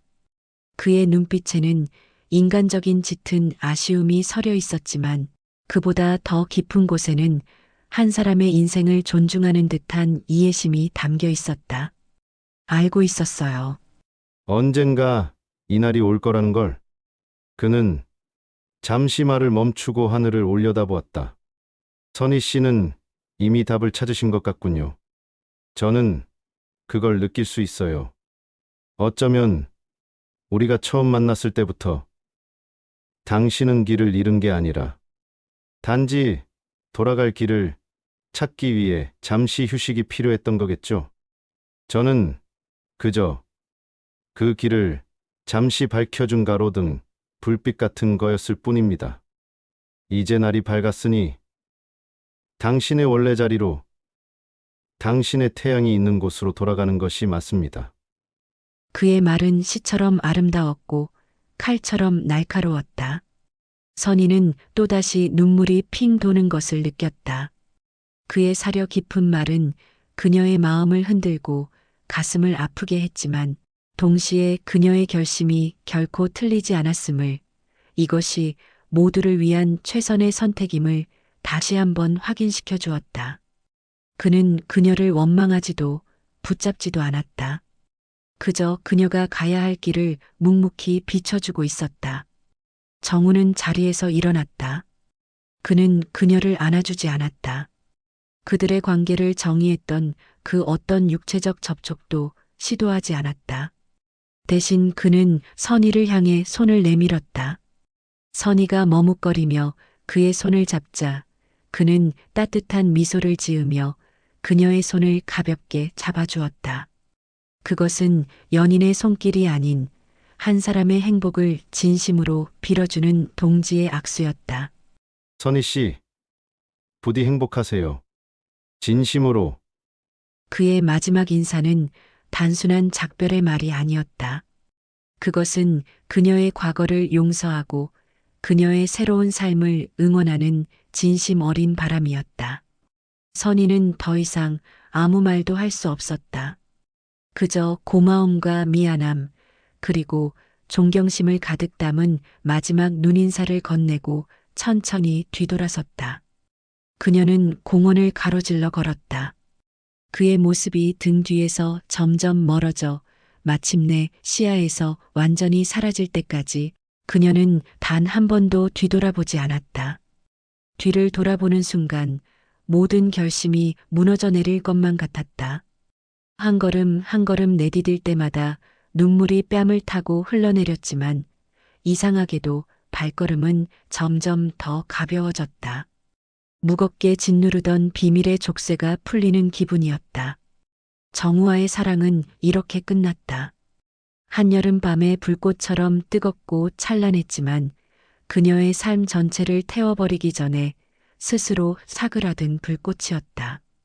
그 불꽃은 그녀에게 상처와 함께 치유를, 혼란과 함께 깨달음을 남겼다.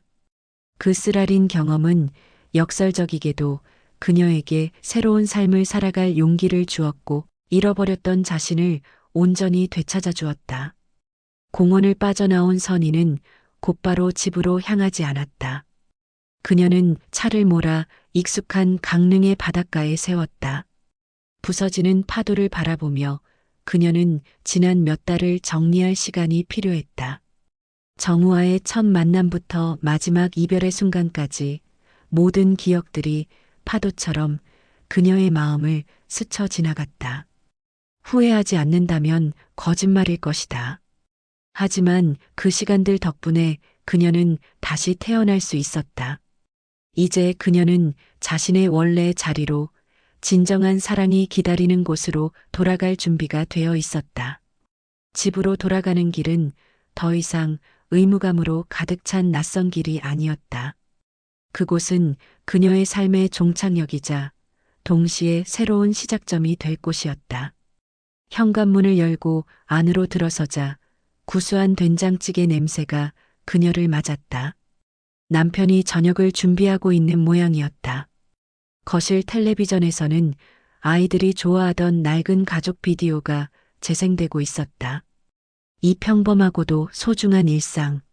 한때는 벗어나고 싶었던 이 모든 것들이 이제는 그녀가 지켜야 할 세상의 전부라는 것을 깨달았다. 주방으로 들어서자 앞치마를 두른 남편이 그녀를 보고 무심한 척 말했다. 왔어? 그 한마디에 선희는 비로소 자신이 집에 돌아왔음을 실감했다. 그녀는 환하게 웃으며 대답했다. 응, 나 이제 집에 왔어.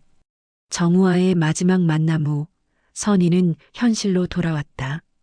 그의 차가 시야에서 완전히 사라졌을 때 그녀의 마음을 휘젓던 거대한 폭풍은 거짓말처럼 잦아들고 있었다. 세상은 고요했고 그 고요함 속에서 그녀는 아주 오랜만에 자신의 숨소리를 제대로 들을 수 있었다. 더 이상 지독한 죄책감에 시달리며 잠 못 이루거나 두 개의 세상 사이에서 길을 잃고 혼란스러워하지 않았다. 그녀의 내면에는 단단하고 투명한 어떤 깨달음이 자리 잡기 시작했다. 정우와의 만남은 그녀의 잿빛 일상에 떨어진 하나의 불꽃이었다. 그 불꽃은 그녀의 메마른 영혼에 불을 붙여 새로운 생기를 불어넣어 주었고 잊고 있던 생의 감각을 일깨웠다. 하지만 그 격렬했던 불꽃놀이가 끝난 잔해 속에서 그녀는 자신이 진정으로 원했던 것이 무엇인지, 자신이 그토록 찾아 헤매던 행복의 실체가 어디에 있었는지 비로소 깨닫게 되었다. 그녀가 원했던 것은 짜릿한 일탈이나 뜨거운 욕망이 아니었다. 그녀는 그저 이선이라는 자기 자신으로 온전히 서고 싶었을 뿐이다. 누군가의 아내, 누군가의 엄마라는 이름표 뒤에 가려져 있던 자신의 진짜 얼굴을 찾고 싶었다. 정우는 그 얼굴을 비춰주는 거울과도 같은 존재였다. 그를 통해 그녀는 자신이 여전히 사랑받고 싶어 하고 웃을 수 있고 뜨거워질 수 있는 사람이라는 것을 확인했다. 그가 그녀에게 찾아준 행복은 사실 외부에서 온 신기루가 아니었다. 그것은 아주 오랫동안 방치되어 먼지가 뽀얗게 쌓여 있던 그녀 자신의 내면 가장 깊숙한 곳에 묻혀 있던 보석이었다. 정우는 그 보석을 꺼내 닦아주었을 뿐 보석의 주인은 처음부터 그녀 자신이었다. 이제 그녀는 집으로 남편에게로 돌아왔다. 하지만 이전의 선의로 돌아온 것이 아니었다. 그녀는 더 이상 숨거나 피하지 않았다. 자신의 상처와 외로움을 정면으로 마주하고 남편의 그것까지도 들여다볼 용기를 얻은 새로운 선이었다. 며칠 동안 그녀는 조용히 남편을 관찰했다. 그의 지친 어깨, 무심한 표정 뒤에 숨겨진 깊은 고독을 보기 시작했다. 결심이 선 것은 어느 평범한 저녁이었다. 그날도 두 사람은 여느 때처럼 말없이 식탁에 마주 앉아 있었다. 달그락거리는 수저 소리와 거실에서 울리는 텔레비전 소음만이 두 사람 사이의 공허함을 채우고 있었다. 이전 같았으면 이 숨막히는 침묵을 견디지 못하고 방으로 들어가 버렸을 선이었지만 그날은 달랐다. 그녀는 먼저 수저를 내려놓고 맞은편의 남편을 진지하게 바라보았다. 여보, 그녀의 부름에 남편은 밥을 뜨려다 말고 고개를 들었다. 아주 오랜만에 느껴보는 아내의 진지하고 깊은 시선에 그는 순간 당황한 듯했다. 왜 그래? 우리 다시 시작해요. 선희의 목소리는 떨리지 않았다. 그녀의 말은 돌멩이처럼 날아가 두 사람 사이에 무겁던 침묵의 수면 위로 떨어졌다. 선명한 파문이 일었다. 남편은 완전히 숟가락을 식탁에 내려놓고 선희를 바라보았다. 그의 눈빛이 흔들리고 있었다. 놀라움, 당혹감, 그리고 아주 희미한 기대감이 뒤섞인 표정이었다. 무슨 일이라도 있었어? 당신 요즘 좀 이상하다고 생각했어. 그의 목소리에는 경계심이 섞여 있었다. 선희는 고개를 저었다. 아니요. 그런 거 아니에요. 그냥 내가 당신에게 그동안 너무 소홀했어요. 나 혼자 외롭다고 생각해서 당신도 외로울 거라는 걸 잊고 살았어요. 미안해요. 그녀의 진심 어린 고백이었다. 정우에게 했던 수많은 거짓말과는 차원이 다른 그녀의 영혼 가장 깊은 곳에서부터 길어 올린 진실이었다. 남편은 한동안 아무 말도 하지 못했다. 그는 그저 아내의 얼굴을 샅샅이 뜯어보듯 바라볼 뿐이었다. 마치 그녀가 진짜 이선희가 맞는지 확인이라도 하려는 듯이. 이윽고 그는 식탁 너머로 손을 뻗어 그녀의 손을 말없이 감싸쥐었다. 평생을 일해 거칠고 투박해진 그의 손이었지만 그 안에서 전해져 오는 온기는 세상 그 무엇보다 따뜻했다.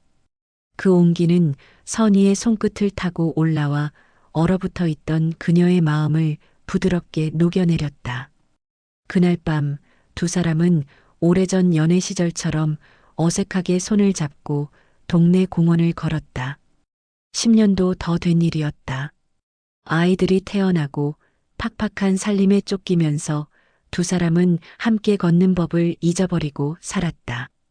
늘 남편이 앞서 걷고 선희가 그 뒤를 따르거나 혹은 각자 다른 방향을 보며 나란히 걷는 것이 전부였다. 하지만 오늘 그들은 서로의 보폭을 맞춰가며 천천히, 아주 천천히 걸었다. 쌀쌀한 가을밤의 공기가 코끝을 시리게 했지만 단단히 맞잡은 서로의 손을 통해 전해지는 온기 덕분에 그 길은 조금도 춥지 않았다. 공원 벤치에 나란히 앉아 선희는 처음으로 자신의 속마음을 남편에게 털어놓았다. 그것은 불륜에 대한 고해성사가 아니었다. 한 인간으로서 자신이 느꼈던 깊은 외로움과 공허함에 대한 솔직한 고백이었다. 당신이 바로 내 곁에 잠들어 있는데도 나는 세상에 혼자 남겨진 기분이었어요. 당신과 나 사이에 투명한 유리벽이 있는 것 같았어. 손을 뻗어도 당신에게 닿지가 않았어요. 가끔은 내가 이 집에서 투명 인간이 된 것 같다는 생각도 했어요. 그녀의 목소리는 젖어 있었다. 남편은 그녀의 이야기를 듣는 내내 말이 없었다. 그는 그저 멀리 있는 가로등 불빛만 멍하니 바라볼 뿐이었다. 선희는 그 침묵이 자신을 향한 질책일까봐 두려웠다. 하지만 한참의 시간이 흐른 뒤 그가 어렵게 입을 열었을 때 그의 목소리 역시 그녀만큼이나 깊은 슬픔에 잠겨 있었다. 나도 그랬어. 예상치 못한 고백이었다. 나도 혼자였어. 평생을 바쳤던 회사에서 밀려나고 아이들도 다 커서 집을 떠나고 어느 날 문득 정신을 차려보니 나는 이제 아무 쓸모없는 사람이 된 것 같았어. 그래서 그냥 내 세상에 갇혀 지냈던 것 같아. 텔레비전 소리 속에 숨어서 아무것도 생각하고 싶지 않았어. 당신이 곁에 있는데도 나 역시 혼자라는 기분을 느꼈어. 당신의 외로움을 알아주지 못해서 미안하네. 그의 고백에 선희는 끝내 눈물을 터뜨렸다. 겉으로 드러내지 않았을 뿐 강해 보이기만 했던 남편도 자신과 똑같은 외로움과 싸우고 있었던 것이다. 그들은 같은 집안에서 각자의 섬에 갇혀 서로의 고통을 모른 채 홀로 아파하고 있었다. 두 사람은 그제야 서로의 아픔을 처음으로 제대로 마주했다. 그날 밤 두 사람은 서로를 부둥켜 안고 한참을 울었다. 그것은 지난 세월 동안 쌓아온 오해와 무관심의 벽을 허무는 눈물이었다. 그날 이후 그들의 관계는 완전히 달라졌다. 기적은 아주 사소한 변화에서부터 시작되었다. 남편은 거실의 제왕처럼 군림하던 텔레비전을 끄고 먼저 그녀에게 말을 걸었다. 오늘 문화센터에서는 뭐 배웠어? 혹은 아까 장 보러 갔는데 배춧값이 많이 올랐더라. 같은 시시콜콜한 이야기들이었다. 선희는 더 이상 의무감으로 대답하지 않았다. 그녀는 진심으로 그의 말에 귀를 기울였고 자신의 이야기를 들려주었다. 대화는 꼬리에 꼬리를 물고 이어졌고 텅 비어 있던 두 사람 사이의 공간은 따뜻한 말들로 채워져 갔다. 주말이면 두 사람은 함께 영화를 보러 가거나 손을 잡고 강릉 중앙시장을 걸었다. 남편은 선희가 좋아하는 닭강정과 떡볶이를 사주었고 선희는 남편의 낡은 스웨터를 대신할 새 옷을 골라주었다. 그것은 마치 잃어버렸던 시간의 조각들을 하나씩 다시 맞춰나가는 과정과도 같았다. 아주 느리고 더디었지만 그들은 분명 서로에게 다시 사랑을 회복하고 있었다. 그들의 변화를 가장 먼저 알아차린 것은 멀리 사는 아들 내외였다. 주말을 맞아 손주들을 데리고 집에 찾아온 아들은 저녁 식사를 하며 조심스럽게 물었다. 어머니, 아버지, 두 분 요즘 무슨 좋은 일 있으세요? 예전보다 훨씬 편안해 보이세요. 며느리 역시 거들었다. 맞아요. 아버님께서 어머님께 반찬도 놓아주시고 두 분이 눈 마주치고 웃으시는 거 정말 오랜만에 보는 것 같아요. 아이들의 말에 선희와 남편은 서로를 보며 멋쩍게 웃었다. 그날 저녁 선희는 손녀의 작은 손을 잡고 동화책을 읽어주었다. 남편은 그 옆에서 흐뭇한 미소로 그 광경을 바라보고 있었다. 북적이는 거실, 아이들의 웃음소리, 남편의 따뜻한 시선. 선희는 이 평범하고도 소중한 풍경을 지키기 위해 자신이 어떤 노력을 해야 하는지 깨달았다. 행복한 가정을 꾸리는 것은 저절로 이루어지는 것이 아니었다. 서로의 외로움에 귀 기울이고 함께 웃고 함께 시간을 보내는 끊임없는 노력 속에서 피어나는 꽃이었다. 두 사람은 함께할 새로운 취미를 만들기로 했다. 그들이 선택한 것은 아침마다 경포호수 주변을 함께 걷는 것이었다. 매일 아침 6시면 함께 집을 나서 호숫가를 나란히 걸었다. 처음에는 어색한 침묵 속에서 걷기만 했지만 날이 갈수록 대화가 늘어났다. 계절의 변화에 대해, 지나가는 사람들에 대해, 그리고 젊은 시절의 추억에 대해 이야기했다. 함께 땀 흘리고 같은 풍경을 보고 같은 공기를 마시면서 두 사람은 다시 우리가 되어가고 있었다. 정우와의 만남은 선희에게 일종의 성장통이었다. 그와의 불꽃 같은 사랑은 잠시 그녀의 삶을 뿌리째 흔들었지만 그 격렬했던 불꽃은 결국 그녀의 가족에게 더 크고 깊은 온기를 가져다주는 불씨가 되었다. 그녀는 위험한 불장난을 통해 역설적으로 사랑의 본질을 깨달았다. 진정한 행복은 멀리 있는 무지개를 좇는 것이 아니라 바로 내 곁의 사람을 사랑하고 가족이라는 울타리의 소중함을 깨닫는 것임을 온몸으로 알게 되었다. 1년이 지난 어느 가을날 오후 선희는 거실 창가에 앉아 뜨개질을 하고 있었다. 남편은 마당에서 손주와 함께 캐치볼을 하고 있었다. 할아버지, 여기요. 외치는 손주의 명랑한 목소리와 허허, 이 녀석 힘도 좋아. 화답하는 남편의 웃음소리가 창문을 넘어 집안을 가득 채웠다. 선희는 그 모습을 바라보며 더할 나위 없는 충만함과 평화를 느꼈다. 이제 선희의 삶은 더 이상 속이 훤히 비치는 투명한 유리잔이 아니었다. 서로에 대한 이해와 용서, 그리고 다시 찾은 사랑이라는 따뜻한 색깔이 서서히 채워진 아름다운 색을 지닌 잔이었다. 인생의 가장 혹독했던 태풍이 지나간 자리에 더욱 단단해진 뿌리를 내린 나무처럼 그녀의 새로운 삶이 이제 막 시작되고 있었다.